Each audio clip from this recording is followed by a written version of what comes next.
Glenn Greenwald is an independent journalist. You can find his work on Substack, and we hope that you will. Glenn, thanks so much for coming on. Since yours is about the only Twitter feed I read, I saw that you, maybe I'm misunderstanding this. I thought you wrote today that media organizations in Brazil where you live were sincerely under the impression that the people shot in Kenosha were black, and they took that from the American media. Did I misread that?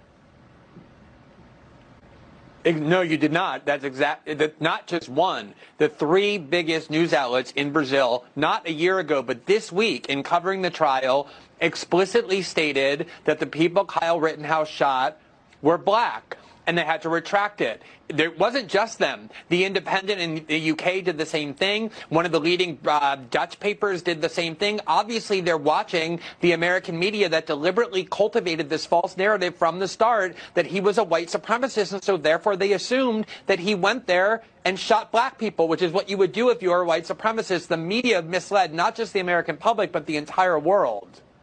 Why? I mean, this is a longer conversation I hope that we can have, but it's so obvious with this story specifically, four white people are they're the main players in it, and they're telling us it's a race crime. Why are they doing that? It seems like an intentional effort to divide the country along color lines to me.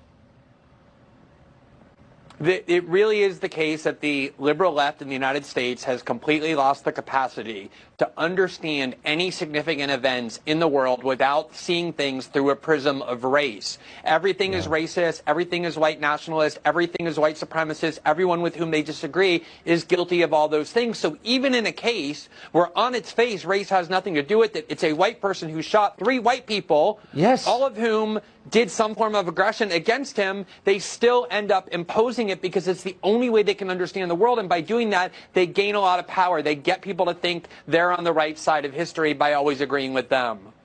Yeah, they get a lot of power. That's the obvious conclusion. I should have figured that out myself, but I appreciate your explaining it. Glenn Greenwald, great to see you tonight, as it always is. Thanks, Tucker.